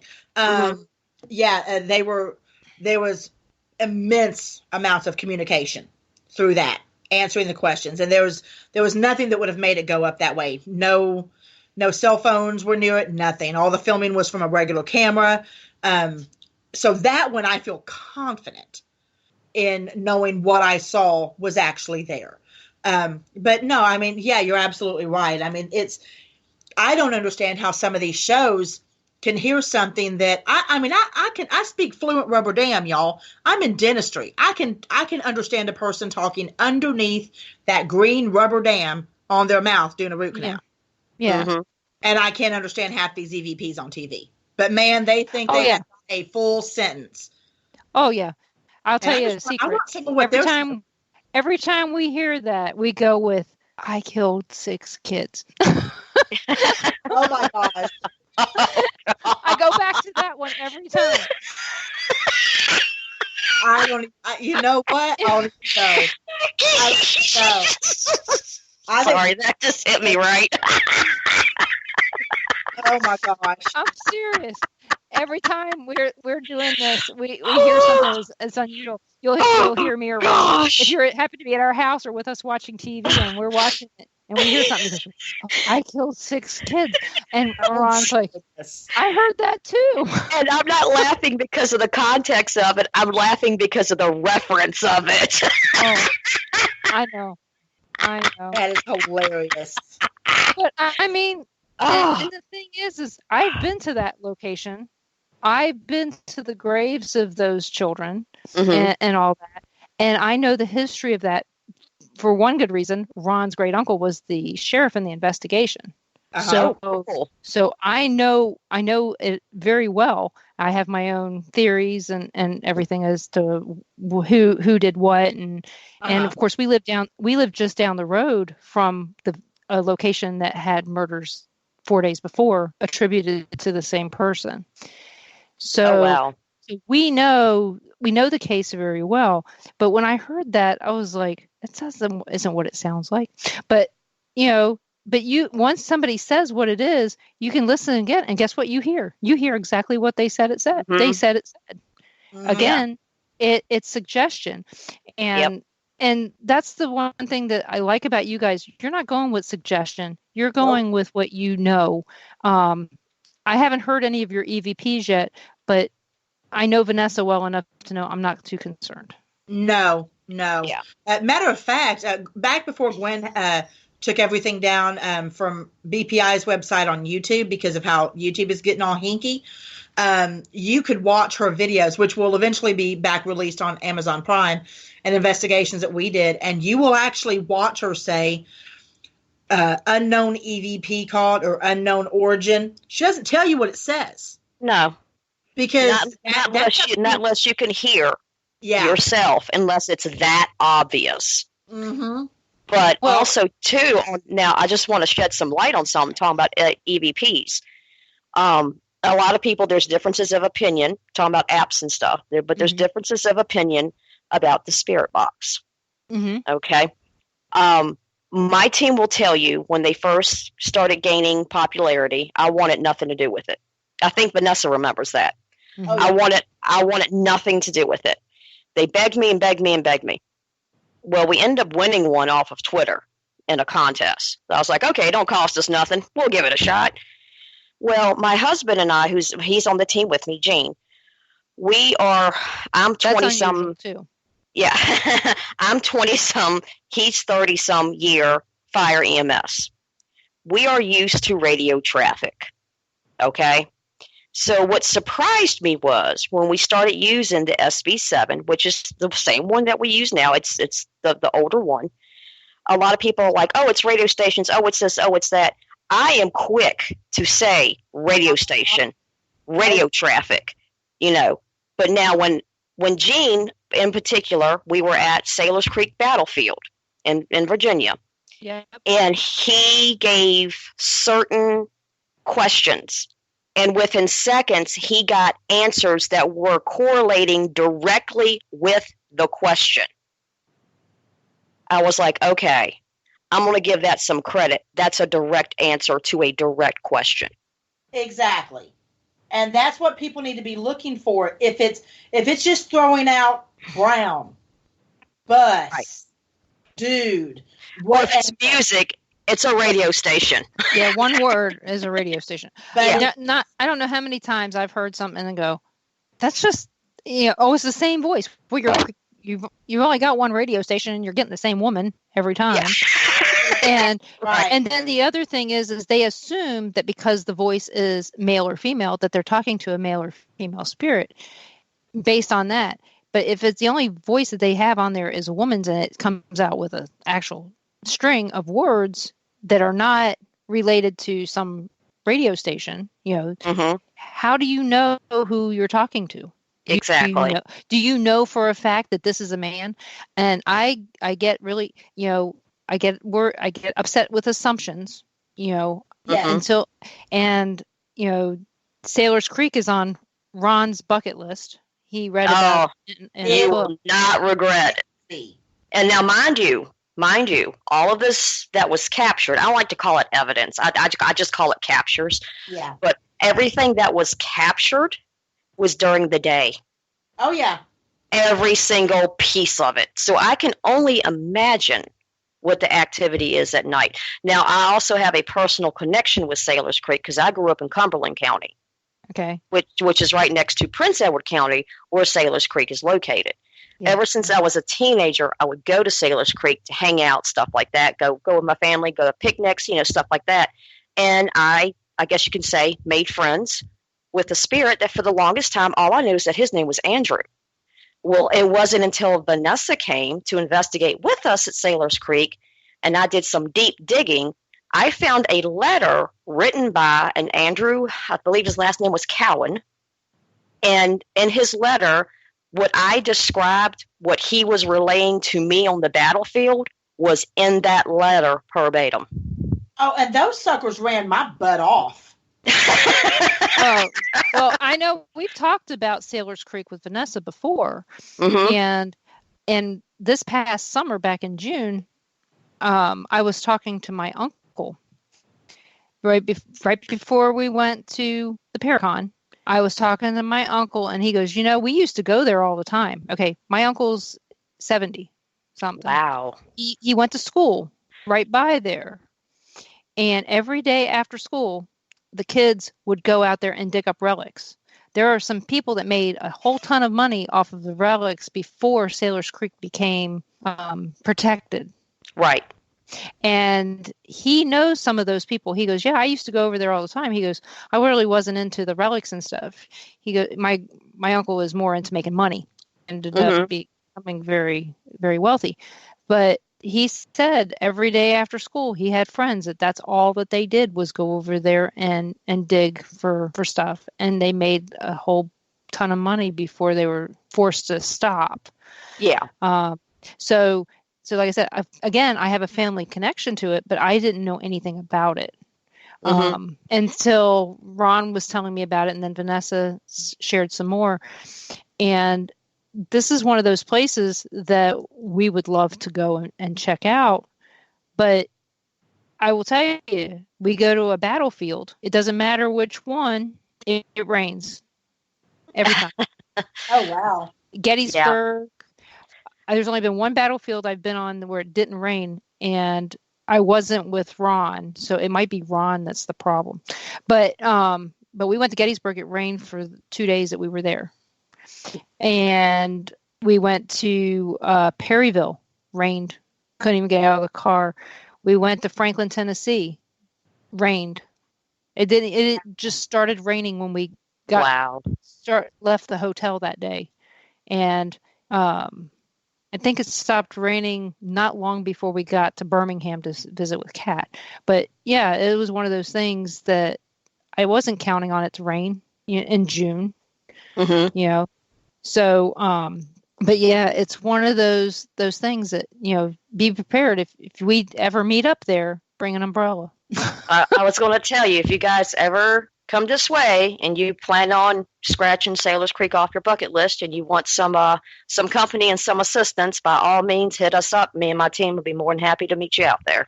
Well, like I said, that's on Ron's bucket list. I just know it's so far from Kansas. It is. People don't realize how far it is from one side of Virginia to the other. Oh, yeah. I mean, just Virginia, because there is no good. You've got the interstates that you do have. 95 is on the way on the east. 64 goes across, up and down. You have to go up and then you got to go down. And then you got 81 that goes catty-cornered. Yeah. And cockeyed, however people want to say it. But you don't have really any interstates to get across there very easily. And it takes you longer if you go through the middle of the state, it does. Through Gretna and Alta Vista and all. It takes forever. My sister lives in Virginia Beach. Okay. You know where we haven't been in a long time? Virginia Beach. Virginia Beach. So far, because it's so hard to get there from Bristol. Don't cuss there. Huh?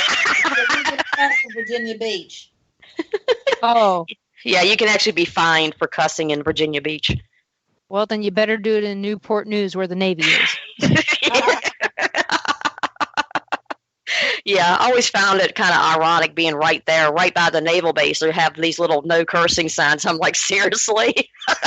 Well, I wrapped myself around one of those very seductively and had my son take a picture. She sure did. I can see. Did he muzzle you while you were there? I very coyly had my hand over my mouth, but I was cursing the entire time underneath it. Oh, I mean, like I said, I can hear the words just rolling. Oh, it was wonderful. It was a litany. Oh, yeah. I mean, like I said, that very first time I had you on my show, we're talking beforehand, and I tell you, oh no, we can't do this because you can't cuss. We got all these kids that listen to the show. and then she goes, well, I work for a children's dentist. And it was like, what? So yeah, I teased her. I was teasing her when I was trying to get the first episode together for Hidden Gems Ireland, because they kicked it back because I guess the rating that I had on it wasn't high enough because I had 14. I had to go back and mark it mature. I said, yeah, thanks to you and Mick and your potty mouths. Okay, well, you know what? We're going to have to come back after the break and talk some more about this, but I also have some questions I'm going to be asking you. You guys are listening to WBHM, Digital Broadcasting out of Birmingham, Alabama. We will be back in just a few minutes. You are listening to WBHM, Digital Broadcasting, the best in paranormal talk, only on Paranormal Experience Radio, broadcasting live out of Birmingham, Alabama.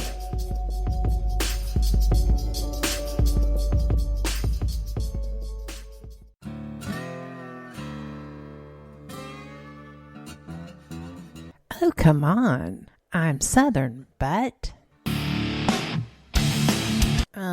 nope. That'll do. Hello. I am Kat Hobson, host of Paranormal Experience here on WBHM Digital Broadcasting out of Birmingham, Alabama. I enjoy having guests from all areas of the paranormal, from ghosts to ufology to cryptids and beyond. You'll find some of the best researchers in their fields bringing you some great information. Join me on Wednesday nights from 8 to 10 p. Eastern here on WBHM Digital Broadcasting. Since 1948, Fate magazine has brought you reports of the strange and unknown, all of them true. Fate Radio is carrying on that tradition, bringing you the unusual, macabre, strange, and bizarre. Join host Kat Hobson Sunday nights from 8 to 10 p.m. Eastern on WBHM Digital Broadcasting.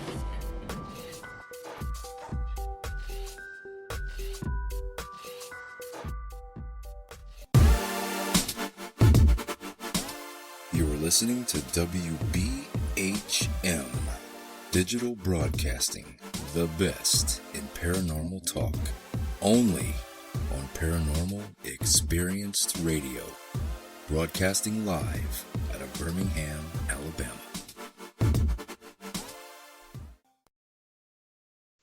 Welcome back to the Paranormal Pride. My guests tonight are Gwen Clapper and Vanessa Hogle. And we have been talking about so many things, but right now I want to clear up all the questions in the chat room. And this one's from Sherry, and she asks you guys, and I know part of the answer. Have you ladies investigated locations in the States too? And what are your top two? Oh, wow. Yes, we have. And I know mine right off the bat, Gwen. I'm going to bet that they're probably the same. Probably. Yeah. The house where the incident happened, simply because the layers of activity were indescribable. And actually, that particular location almost made me, Gwen, and Chris quit. And Sailor's Creek. Okay. Yep. So what was it, something scary that almost made you quit? It was, Gwen, go ahead.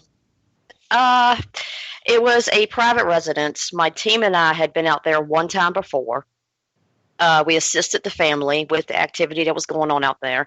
And the activity pretty much had calmed down for about a year and a half. Little things here and there, but nothing, because I already told them, look, you're going to have to cohabitate. And so I kind of instructed them on how to do that. And so things weren't so bad after that. The woman that lived there, her husband, was out in the yard and noticed some soft ground. And when he went to check it, the dirt caved in, and it was an old well. Well, lo and behold, activity kicked up tenfold after that. Boom. So, which I said the first investigation that I felt there was a portal there, because there was just so many different ones from so many different time frames that it was almost like a turf war. It was like, what are you doing here? It was just really bizarre. I'd never come across anything that crazy, that chaotic. And once he found this well, I'm like, I guess we found the portal. Well, Vanessa was coming to Virginia. So we waited until Vanessa got here. We returned to the property. We were at that property an entire weekend. A Saturday, all day Saturday, throughout Saturday night. We returned on Sunday. We went, was having some things going on. There was an old barn out down behind the house. And my partner, Chris, he kept feeling the pull that he wanted to go down there, but he wanted to go down there by himself. And I'm like, no. We already knew whatever was here was not good, but we just couldn't pinpoint what it was. And I'm not cool with that. So it was bad. It was way back. It was dark, and well, out by the barn, there's this old, those old wooden spools that they put the wires and stuff, and you wrap them up on. People use them as spool tables. They had one of those there outside of the barn. And when we went by it earlier, it was cleared off. There was nothing on it. Within 30 minutes, it was coated with maggots, bugs, spiders. I mean, coated. Yes. You couldn't have bought this amount of bugs. And don't forget what happened between that time when Chris went out there. I was in the house before we found all these bugs. I was in the house writhing on the floor with Gwen trying to get whatever the heck it was in me out, with my eyes swirling red and yellow. And there are 6 witnesses to that. Yeah. Yeah, her eyes were actually, one was like a reddish color, the other one was like yellow. It was the wildest thing. So this thing with the table happens after that. Well, we decided to go ahead and do a session outside. The clients are with us. It's me, Vanessa, and Chris. Other team members are kind of out around on the property. My husband is up there at command watching monitors and everything. And so we start doing an EVP session. And right when we're talking, Vanessa and I looked at each other at the same time and both touched our noses because we could smell sulfur. Well, very strong. Yes. And I turned and I just started breaking away from the group, which is unlike me. Let me make that clear. And I just start walking towards the barn, and I stop and I point to the top of the barn. And I see this thing that I have never seen my entire life. And it was not nice looking. The energy that it gave off was not good. And all I remember was pointing at it. And I remember Vanessa saying, I see it too. Come back here, Gwen. I see it too. And I was like, it's not going to stop. And that's all I remembered. Fast forward to when I came out of it, the footage that was captured, they ended up handing the camera off to the client. So Vanessa and Chris could pull me away from the barn. Carry you away. I was fighting whatever it was. My eyes did not look like me. My tone of voice, it was not my voice. We had already identified a spirit around there earlier named Sarah. It was determined that it was Sarah that had jumped me. She saw a window of opportunity, so she took it. Oh, by the way, before the jump happened, I even made the comment, there's somebody behind me to my right. Mm-hmm. And that's when I got jumped. And all this is going on.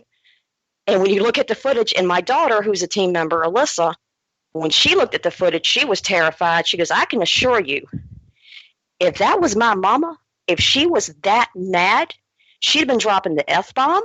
Mm-hmm. I never cussed the first time. Yeah. It was not me. It wasn't her, y'all. I know Gwen, and that was not her. I wasn't right. Her voice changed. Everything changed. And then I ended up puking at the end of it. Yep. And that's when I started coming to. Vanessa got whatever it was away from me. Anybody, and anybody that knows my team and knows Vanessa, which Vanessa is part of our team, and she's an associate member. Anybody who knows anything about us will tell you quickly, we're not quick to jump on the whole demon train. Yeah. You will seldom, if ever, hear that come out of my mouth. And I was still debating, although Chris and Vanessa were like, I'm telling you, what you saw on the top of that barn was a low-level demon. Yep. Y'all, so you can understand what we saw, this was a regular-sized barn, okay? We know how big a regular-sized barn is, probably about 640 square feet on the interior, upper and lower level combined, okay? Even though this didn't have an upper level, but the space. It was also, this is extremely important information for you guys to know, this was not a livestock barn. This was a people barn. Yep. The stalls, you had to step 2 to 2.5 feet down to get into them. The doors went from floor all the way to ceiling, no windows, no nothing, to like you would feed a horse through or a cow through the little windows. And large wooden beams came down to lock these doors. They were meant for people. There's no doubt in my mind. I've never seen a barn like it. You know, I'm a country girl, okay? This thing that straddled the top of this barn, the closest I can describe it is the most human spider you've ever seen that had to have a leg span of 15 to 20 feet. Every bit of it. And it covered the entire top of the barn and stared at us. Were you in Kentucky? No. I hear banjo music. I'm going to tell you right now, I've been all over the dang world, and the most haunted place I've ever been to is Virginia. I've said it 1,000 times. I'll say it 1,000 more. There's a lot of haunted locations in Virginia. I don't know if it's because of the blood in the entire state of Virginia is haunted. Oh yeah, yeah. Like I said, oh yeah. My family's from there. My dad's from Lynchburg. My mom's from Saltville, and so I know Virginia very well. In fact, a gift my mom gave me was Haunted Virginia. Wow. Okay. So, and my cousin who lives in Bristol on Tennessee side, but it's on State Street, so doesn't really make a difference. You step across the street, you're in Virginia. He's got a lot of stories about Virginia and the southern part of Maryland being haunted. And then we found out that I have a cousin who has a home, used to be a school on Antietam. Okay. So, like I said, I believe you 100% that that Virginia could be one of the most haunted states, if not the most, because people have been there for so long. Well, there is so much blood in the soil. Mm-hmm. That and it's not just the blood; it's the anger that is in the soil.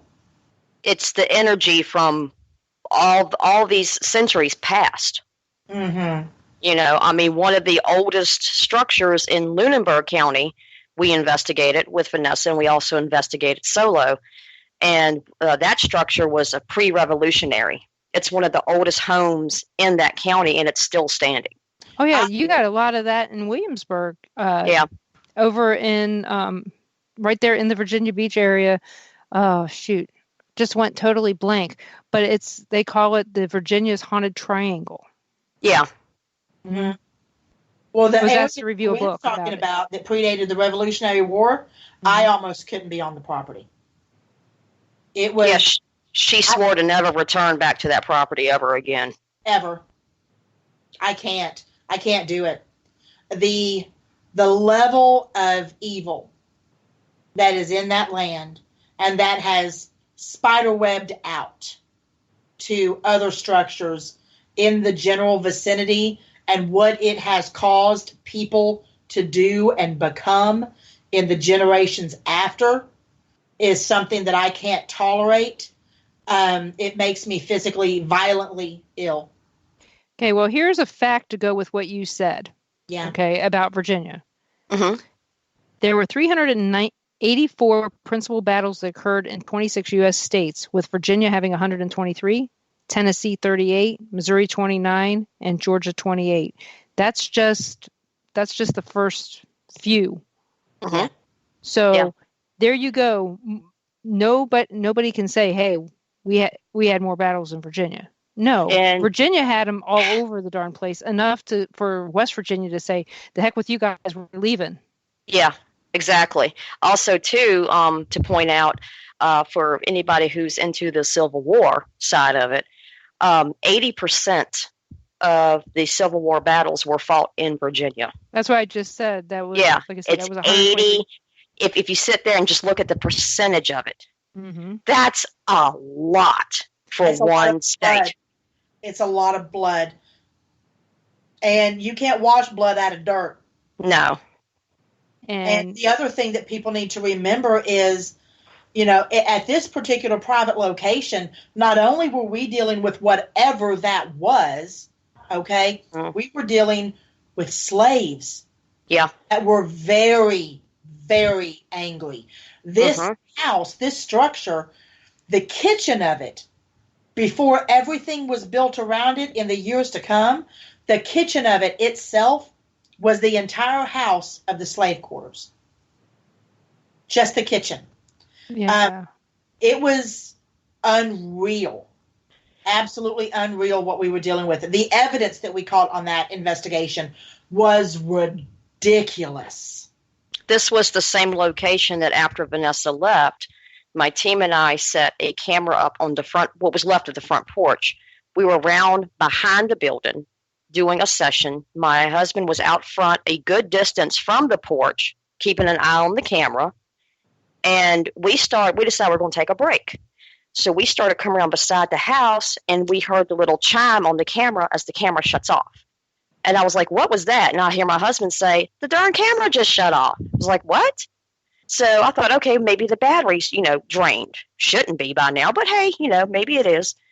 Chris goes to walk towards the camera, sets one foot up on the bottom step. Bring, it comes back on.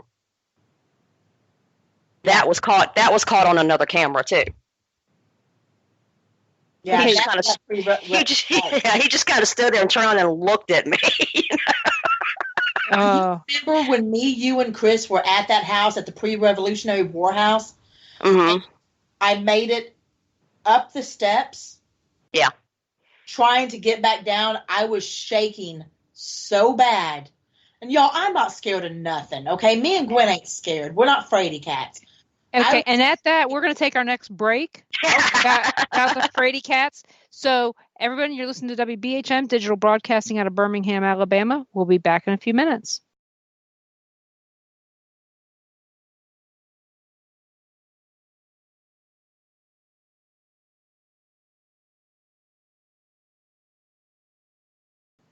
Hey, guys, that wasn't a break. This is the end of the show. So, I'm sorry, I didn't get to all the questions that I had in the chat room. So I will send them to you guys, and I'll have you answer them in the chat of the thing so that we can get those questions out there. But everybody, next week, my guest is Dale Kazmarek.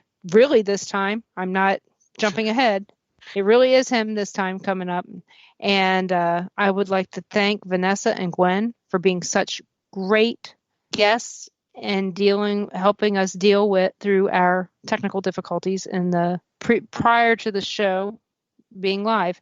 So thank you so much. And I hope you guys will come back on, and everybody go out there and check out Hidden Gems Ireland on Amazon.com. And if you guys could quickly tell people where they can find you, Gwen, and then Vanessa. Okay. Thank you for having me on. And you can find information under perfecttrustproductions.com. That's for me and Vanessa, both. You can also find information about my team and I on Facebook, and as well as bpinvestigators.net. And we will be coming to Amazon Prime under Perfect Trust Productions. And this is Vanessa. Thank you again, guys, for having me on as well. And due to the beautiful Gwen, I now have a website. I'm a .com, VanessaHogle.com. It's still somewhat under construction, but you can contact me there. Or Facebook, Instagram, Twitter, Perfect Trust Productions, like Gwen stated. Just Google Vanessa Hogle and it'll all pop up. Well, thank you guys so much. And Vanessa will be at Haunted Road Media Paracon at Mineral Springs on June 12th and 13th. So if you guys are planning on going to any Paracon, the main day for the event is actually the 13th. Tickets are very inexpensive, and it's in Alton, Illinois. And there is a investigation that will be available at that time. And there may be some extra things going on in the area at that time. So check it out. If you have any questions, let me know, let Vanessa know, let Mike Ricksecker know. Any one of us, I'll send you to them anyway. But if you have any questions, please let us know, and we'll make sure you get your answers. And any questions, like I said, that were not asked will be put in the chat room or in the event so that you guys can get your answers directly from Gwen and Vanessa. So thank you guys so much, and I will see everyone next Monday at 7 p.m. Central right here on WBHM-DB.com out of Birmingham, Alabama. And thank you guys. Thank you. Thank you. You are listening to WBHM Digital Broadcasting, the best in paranormal talk only on Paranormal Experience Radio. Broadcasting live out of Birmingham, Alabama.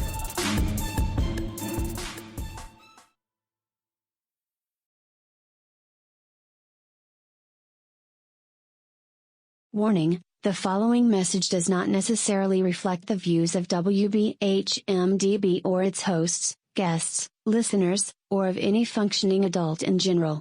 In fact, Frank should probably seek professional help. Listener discretion is advised. Hi there, Frank Lee here. I thought that I would spend a few moments telling you about the positivity from the network here. The overall message of para-unity and happiness, and how everyone here wants to get along with everyone out there, and how everything is just wonderful.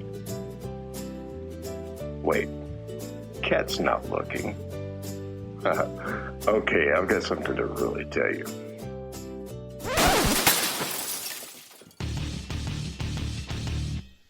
Okay, so I'm going to tell you what's really going on. Honestly, all that being nice and positive crap was kind of hurting my soul, as dark as it is. So, what's really happening? Well, you see it all the time. Everybody and their brother out there has a paranormal team because they watched a couple of episodes of Ghost Hunters or some crap like that. So they go and they spend half their mortgage payment on tools and things that light up that they don't understand. And then the next logical step after buying matching black t-shirts and posing like 90s rappers for their Facebook page is to, of course, have their own podcast. Well, you know what? You're not going to find that crap here. What we have here at WBHM Digital Broadcasting is the best host, the best guest, bringing you real information. All of the hosts here on this network know their stuff. They are the people who have been out there doing the work, doing actual research. And no, by research, I don't mean binge watching some kind of cheesy TV show on Netflix. I mean reading books. I mean out in the field doing the legwork. And who are they interviewing on their shows? They're bringing you the people they have learned from. They're bringing you the best in the field, covering all kinds of topics from UFOs and aliens to Bigfoot to cryptozoology to ghosts to anything you can think of a bit strange and unexplained. It is here, and you're going to get the best information here. So stay tuned to WBHM Digital Broadcasting. Don't go anywhere. Speaking of going somewhere, I've got to go before my mic gets cut. We'll see you there on WBHM-DB.